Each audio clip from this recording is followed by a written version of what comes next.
அனைவருக்கும் வணக்கம். வாரத்தின் முதல் நாள் 28ஆம் தேதி 4ஆம் மாதம் 2025.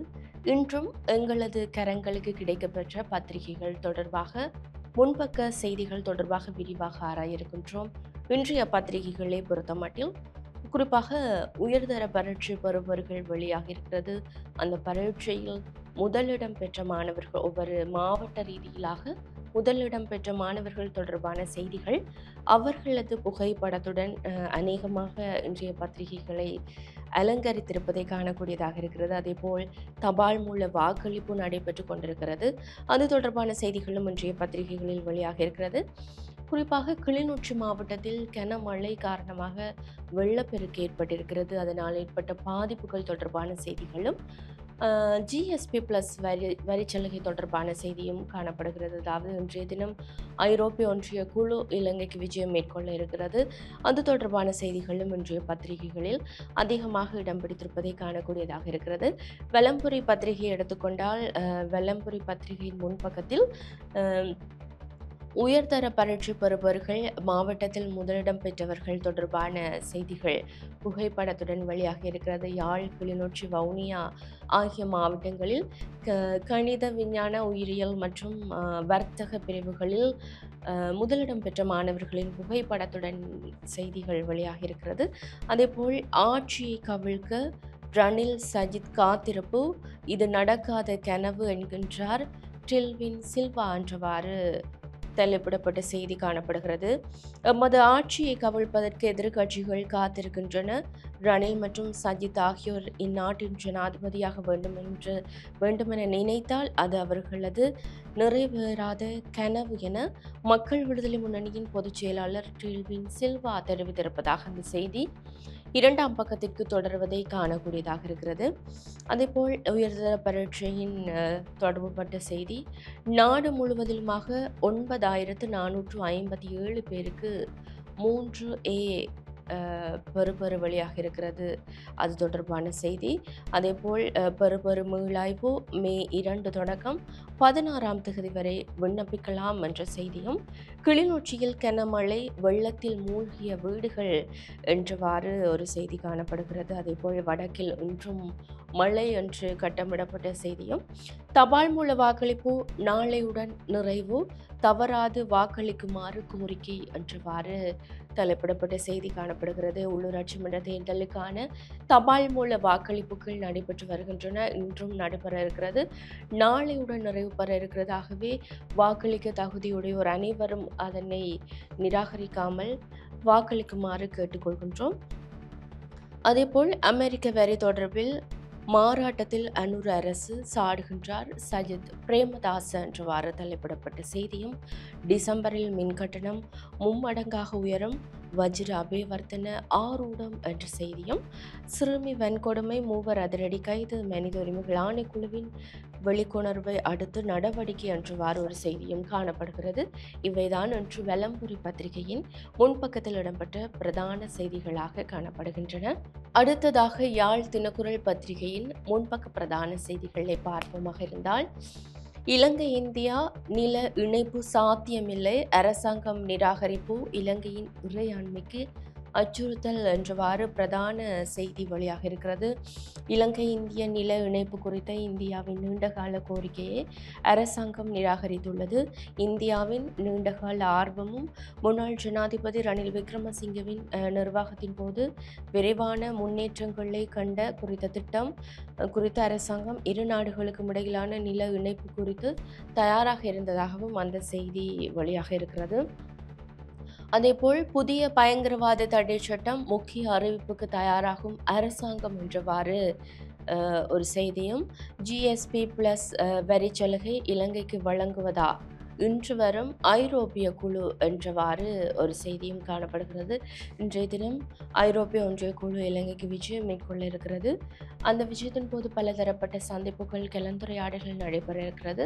அது தொடர்பான செய்தியாக இது வெளியாக இருக்கிறது. அதேபோல் யுத்தத்தால் தோற்றம் பெற்ற பிரச்சனைகளுக்கு முழுமையான தீர்வு, ஜனாதிபதியின் நிழல் படத்துடன் ஒரு செய்தி காணப்படுகிறது. இந்த நாட்டில் பொதுவான பிரச்சனைகள் காணப்படுகின்ற நிலையில் வடக்கு மக்களுக்கு பிரத்யேகமான பல பல பிரச்சனைகள் காணப்படுவதாக ஜனாதிபதி கூறியிருப்பதாக அந்த செய்தி காணப்படுகிறது. அதேபோல் எல்போர்ட் அரசியல்வாதிகள் யார் என்பதை யாழில் தெரிவான தேசிய மக்கள் சக்தி எம்பிக்களை பார்த்தால் புரியும் என சுமந்திரன் கூறியிருப்பதாக அந்த செய்தி காணப்படுகிறது. அதேபோல் 1,77,588 மாணவர்கள் பல்கலைக்கழக நுழைவுக்கு தகுதி என்றவாறு அந்த செய்தி 2ஆம் பக்கத்திற்கு செல்வதை காணக்கூடியதாக இருக்கிறது. அதேபோல் 5 வயதிற்குட்பட்ட குழந்தை இறப்புக்கு கட்டாய பிரேத பரிசோதனை என்ற செய்தியும், தேசப்பந்து விவகாரம் 4 பேர் கொண்ட விசாரணை குழு என்ற செய்தியும், பாக்கு நீர் பகிர்வு ஒப்பந்தம் இரத்து, இந்திய எரிசக்தி இணைப்பை நாடும் இலங்கைக்கு படிப்பினை என்ற செய்தியும், உதய கமன் பிளவின் புகைப்படத்துடன் அந்த செய்தி இன்றைய தினக்குரல் பத்திரிகையின் முன்பக்கத்தில் இடம் பிடித்திருப்பதை காணக்கூடியதாக இருக்கிறது. இறுதியாக உதயன் பத்திரிகையின் முன்பக்க செய்திகளை பார்ப்போமாக இருந்தால், கிளிநொச்சியில் கனமழை, வீடுகளுக்குள் வெள்ளம். கிளிநொச்சியில் நேற்று சுமார் 1 மணி நேரம் பெய்த கடும் மழையினால் தாழ்நில பகுதிகளில் வெள்ளம் தேங்கியுள்ளது. வீடுகளுக்குள்ளும் வெள்ளம் புகுந்துள்ளதால் மக்களின் இயல்பு வாழ்க்கை பாதிக்கப்பட்டிருப்பதாக புகைப்படங்களுடன் அந்த செய்தி வெளியாக இருக்கிறது.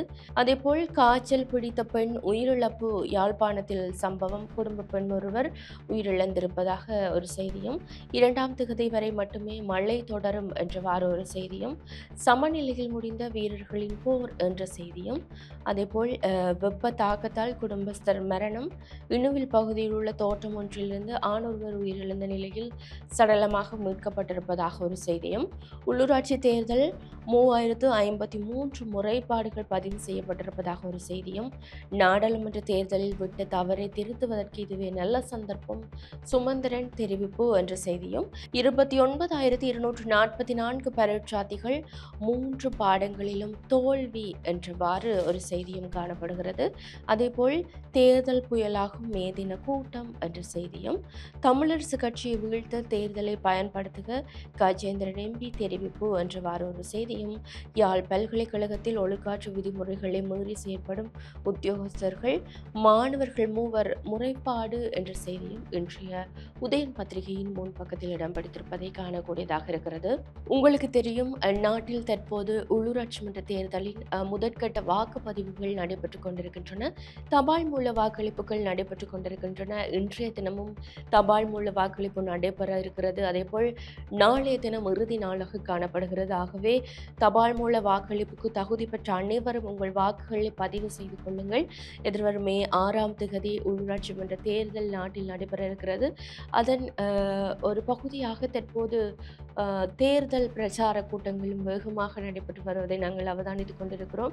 ஆகவே இன்றைய தினத்திற்குள்ளும் நாளைய தினத்திற்குள்ளும் உங்கள் வாக்குப்பதிவுகளை கட்டாயம் செலுத்திக் கொள்ளுங்கள் என்று சொல்லிக்கொண்டு, இன்றைய தினம் முக்கியமான ஒரு அறிவிப்புக்கு தயாராகும் அரசாங்கம் என்ற செய்தியை நாங்கள் பத்திரிகைகளில் குறிப்பாக பார்க்கக்கூடியதாக இருந்தது. காரணம், புதிய பயங்கரவாத தடை சட்டம் தொடர்பாக இன்றைய தினம் அரசாங்கம் ஒரு முக்கியமான அறிவிப்பை வெளியிடும் என எதிர்பார்க்கப்படுகிறது.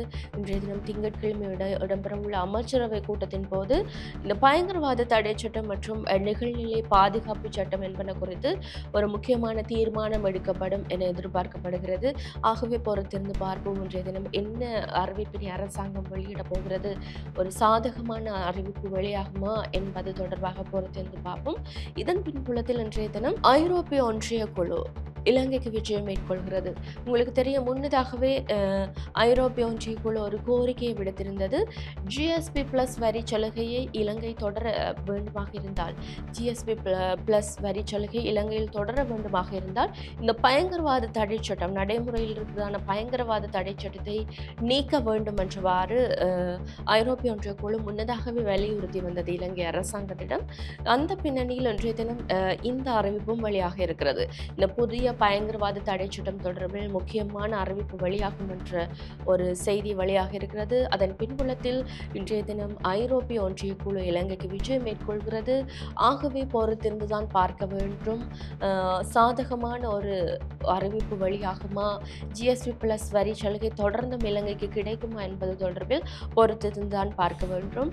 இந்த ஐரோப்பிய ஒன்றிய குழு இன்றைய தினம் இலங்கைக்கு விஜயம் மேற்கொள்ளும் நிலையில் பல உயர்மட்ட கலந்துரையாடல்கள் சந்திப்புகளில் கலந்து கொள்ள இருப்பதாக தெரிவிக்கப்படுகிறது.